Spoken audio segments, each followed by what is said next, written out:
I will go ahead and start demoing. I've got my onion here, water. So I'm going to go ahead and add this to my jar.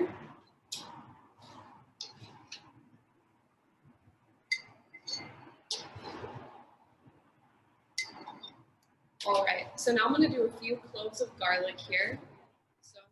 So I chopped my garlic up, put it in a jar. So this recipe you can use fresh or powdered turmeric. We have fresh today, and it just calls for a tablespoon, so I'm just going to do a little bit.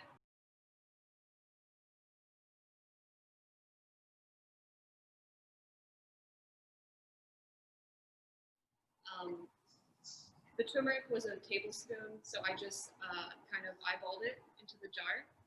And now I'm going to move on to my jalapeno peppers.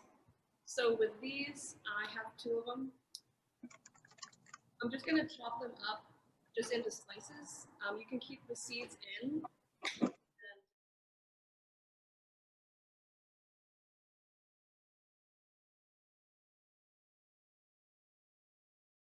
Making this, my jar is a little bit small, but you can also use a quart-sized jar just so you have plenty of room to fit everything in. So now I'm going to take 1 lemon, I'm going to use this one actually, and I'm going to zest it just like I did with the turmeric, grating it. You can use a grater to also zest the outside of the lemon to get some nice lemon peel in here. And lemon peel is going to be really nice for digestion, getting vitamin C into this remedy.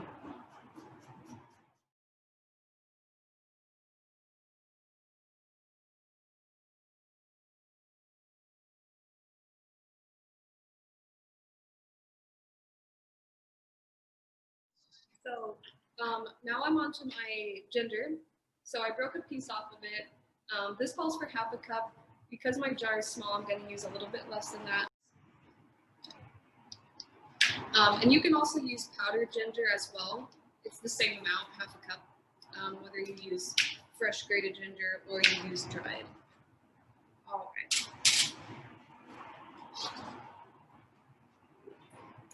So I've got my ginger mostly peeled here. I'm gonna take it and grate it just like I did the turmeric. Horseradish root is really similar to ginger, except thicker. It's a nice thick root, and we don't have it fresh in the root for me to grate in front of you, but we do already have it pre-grated up. But it's really nice to have fresh, but you could also do powdered if you don't have fresh or you can't find it anywhere. It's usually in the spice aisle if you have trouble finding it fresh. So I'm going to go ahead and add that in. And then I added my cayenne powder, 1/4 teaspoon. And we had some fresh rosemary growing here at the greenhouse, courtesy of Carla. So I took a few sprigs off, and I'm just gonna see if I can run my finger down and kind of get these fresh leaves.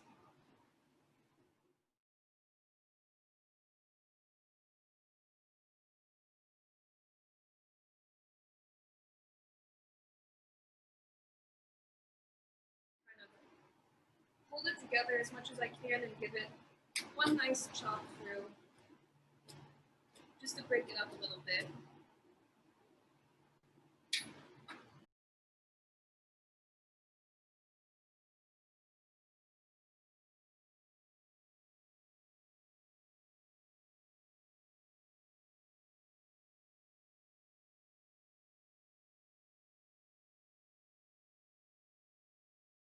Our apple cider vinegar. So now that we have everything in there, all you have to do is take your apple cider vinegar, pour it over everything, and fill the jar, making sure everything is nice and covered.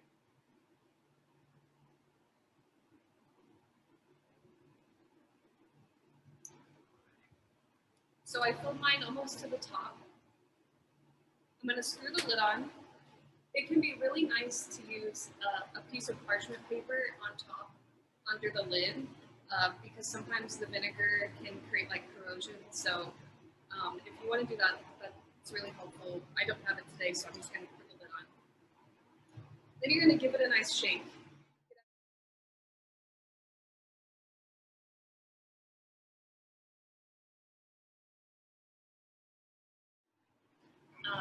So what you do now, you put it away into a dark cabinet or room that's cool, like a kitchen cupboard is totally fine. It doesn't need to be in the refrigerator. And you let it sit for 4 to 6 weeks. I think most people probably do a month, but I like to do the longer end. I like to do 6 weeks just to get it the medicinal properties as extracted as possible. And while it's sitting, every day or at least every few days, you can take your jar and just give it a nice shake, get everything mixed up, and just keep letting it sit.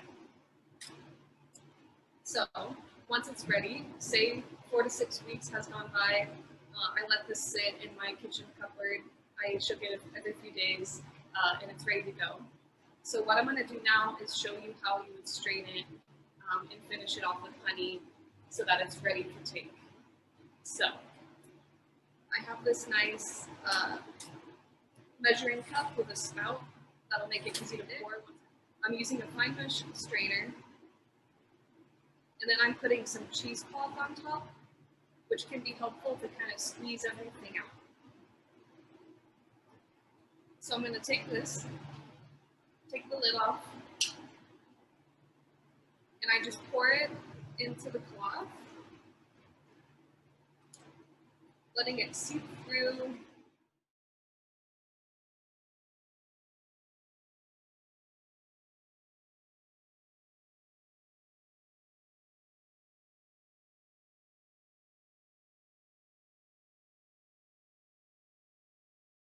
And then you can discard your herbs or compost them if you have the ability to compost.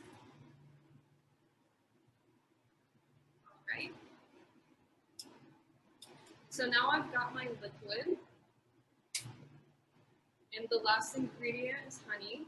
So, and if you can get local raw honey, that's best. So this recipe calls for a 1/4 cup or more to taste if you want a sweeter fire second.